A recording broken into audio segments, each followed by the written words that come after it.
Hello বন্ধুরা, Sulata cooking রেসিপির পক্ষ থেকে তোমাদের সকলকে জানাই স্বাগত। আজকে আমি দেখো তোমাদের ভীষণ মজার একটি রেসিপি নিয়ে হাজির হয়েছি।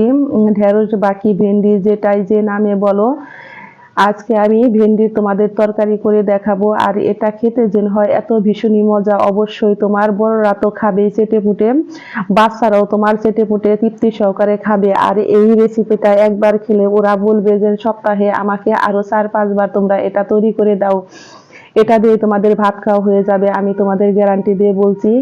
আর দেখো আমি নিয়েছি 500 গ্রাম ভেন্ডি, আর ভেন্ডিটাকে আমি ভালো করে ধুয়ে জল ঝরিয়ে নিয়েছি একটা ছাঁকনির সাহায্যে। অবশ্যই তোমরা এটা কাটার আগে ভালো করে ধুয়ে এটাকে জল ঝরিয়ে নিবে। আর যদি তোমরা এটা এভাবে জল ঝরিয়ে নাও তাহলে তোমাদের রান্নার সময় তরকারি থেকে বিজল ভাব বের হবে না। অবশ্যই তোমরা এইভাবে তোমরা তরকারিটা তৈরি করবে। আর ভিডিওটা তোমরা একটু স্কিপ করবে না। যদি তোমরা স্কিপ করে দেখো তাহলে বন্ধুরা এক জায়গায় না এক জায়গায় বাদ থেকে যাবে, তাহলে তোমরা বলবে যে পারফেক্ট ভাবে আমার রেসিপিটা তৈরি হয় নাই। আর যদি আমার নতুন বন্ধু হয়ে থাকো তাহলে আমাকে একটা লাইক করবে, কমেন্ট করবে, আর সাবস্ক্রাইব করতে ভুলবে না। আমার নতুন এবং পুরাতন সকল বন্ধুকে জানাই আমি অনেক অনেক ধন্যবাদ। তোমরা সকলেই ভালো থেকো, সুস্থ থেকো। আমি দেখো কথা বলতে বলতে এখন ঢেঁড়সগুলোকে মাঝখান থেকে দেখো এইভাবে টুকরো করে নিয়েছি। আর অবশ্যই তোমরা তোমাদের খুশি মতো তোমরা টুকরো করে নেবে, যার যেরকম ভালো লাগে তোমরা সেইভাবে তোমরা পিস পিস করে নিতে পারো, বাকি আনামও রাখতে পারো। আমি দেখো সমস্ত ঢেঁড়সটাকে কেটে নিব। আর এখন আমি তোমাদের সমস্ত ঢেঁড়স কাটা দেখাতে পারবো না, তাহলে ভিডিওটা অনেক বড় হয়ে যাবে। সেই জন্য আমি তোমাদের অল্প পরিমাণে একটু কেটে দেখাচ্ছি। আর নিয়েছি আলু, আমি আলুটাকে একটু টুকরো টুকরো করে এখন কেটে নিব। অবশ্যই তোমরা এই তরকারির মধ্যে একটা আলু দিবে, আর আলু দিলে তরকারিটা খেতে হয় বন্ধুরা ভীষণই মজার, অনেক মজার।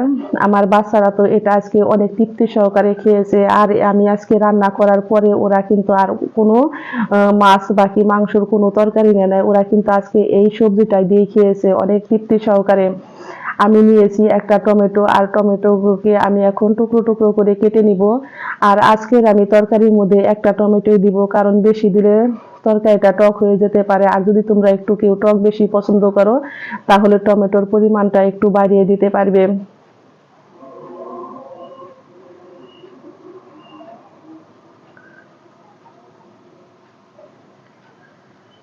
দেখো আমি সমস্ত সবজি কেটে নিয়েছি। আর চুলায় আমি একটা ফ্রাই প্যান বসিয়ে দিয়েছি, এর মধ্যে আমি দিয়েছি সরিষার তেল।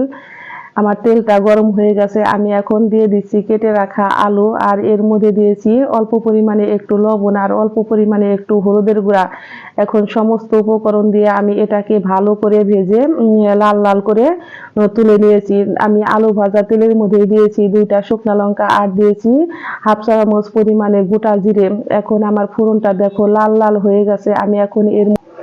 আমি এখন এর মধ্যে দিয়েছি পেঁয়াজ বাটা, আর পেঁয়াজ বাটাটা দিয়েও আমি এখন লাল লাল করে এটাকে ভেজে নিয়েছি। আর দিয়েছি একটা টমেটো কুচি, টমেটো কুচিও দিয়ে আমি আবার বেশ কিছুক্ষণ ভালো করে পেঁয়াজটাকে ভেজে নিয়েছি। ভাজার পর দেখো বন্ধুরা আমি এখন এর মধ্যে দিয়েছি হাফ চা চামচ পরিমাণে আদা রসুন জিরা বাটা, হাফ চা চামচ পরিমাণে দিয়েছি হলুদের গুঁড়া, হাফ চা চামচ পরিমাণের কম দিয়েছি মরিচের গুঁড়া, আর হাফ চা চামচ পরিমাণের কম দিয়েছি একটু ধনিয়ার গুঁড়া। এখন সমস্ত উপকরণ দিয়ে আমি একটু ভালো করে ভেজে নিয়েছি। ভাজার পর দেখো আমি অল্প পরিমাণে একটু জল দিয়ে মশলাটাকে আমি আবারও ভালো করে কষিয়ে নিব। আর এর মধ্যে দিয়েছি আমি 1 চা চামচ পরিমাণে লবণ। আর লবণ দিয়ে দেখো বন্ধুরা আমি ভালো করে কষিয়ে নিয়েছি যতক্ষণ পর্যন্ত আমার মশলা থেকে কাঁচা গন্ধ না যায় ততক্ষণ পর্যন্ত। আর মশলা থেকে আমার তেল উঠে গেছে। এখন আমি এর মধ্যে দিয়ে দিচ্ছি ভেজে রাখা আলু আর ঢেঁড়স। সমস্ত সবজি দিয়ে আমি এখন এটাকে ভালো করে কষিয়ে নিব, কারণ এটাকে বেশ কিছুক্ষণ কষাতে হবে, তোমরা অবশ্যই দেখে বুঝতে পারবে। আর দেখো আমি কষানোর পরেও কিন্তু আমার এই ভেন্ডির রংটা তোমার একই রকম থাকবে। দেখো আমি এর মধ্যে দিয়েছি 4টা চেরা কাঁচা লঙ্কা। আর কাঁচা লঙ্কাটা তোমরা ঝাল যেরকম খাবে তোমরা সেই পরিমাণে দিবে। যদি কেউ একটু বেশি ঝাল পছন্দ করো তাহলে বেশি দিবে, যদি কেউ কম পছন্দ করো তাহলে কম দিবে। দেখো কথা বলতে বলতে আমি সবজিটাকে ভালো করে কষিয়ে নিয়েছি। আর দেখতেই পাচ্ছ দেখো আমার ঢেঁড়স কিন্তু বিজল ভাব হয় নাই একটু। আমি তোমাদের ভালো করে নেড়ে দেখাচ্ছি। দেখো আমার ফ্রাই প্যানও কিন্তু লেগে ধরে নাই আর বিজল ভাব হয় নাই। আর রংটাও রয়েছে, দেখো কত সুন্দর সবুজ। কষানোর পর আমি এখন দিয়ে দিচ্ছি এখানে বেশ কিছুটা জল। আর জলটা দিবে তোমরা অল্প করেই, কারণ জলটা যে এটা বেশি ঝোল হলে খেতে ভালো লাগে না। এটা মাখা মাখাই করে রান্না করবে। আমি ঝোলটা দিয়ে দেখো একটু সবজিটাকে নেড়ে দিচ্ছি।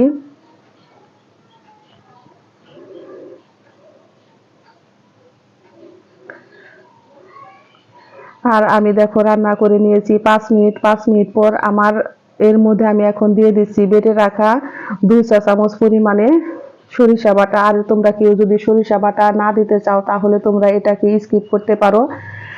কিন্তু স্বাদ হবে খেতে একই রকম, স্বাদের কোনো ডিফারেন্স হবে না। আর এর মধ্যে আমি দিয়েছি আবারও একটু ডেকোরেশনের জন্য দিয়েছি আমি 3 থেকে 4টা কাঁচা লঙ্কা।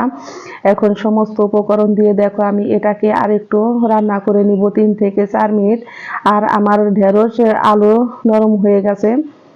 আমি এখন এটাকে চুলাই থেকে নামিয়ে নিব। দেখতেই পাচ্ছ বন্ধুরা, আমি এটাকে কিন্তু খুব বেশি ঝোল রাখি নেই। এটাকে আমি মাখা মাখা রেখেছি, কারণ এটা তোমার ভাত দাও খেতে যেমন ভালো লাগে, আমি তোমাদের বলেছি রুটি বাকি পরোটার সাথে খেতেও হয় দুর্দান্ত মজার। অবশ্যই তোমরা এটা একবার হলো ট্রাই করে দেখবে।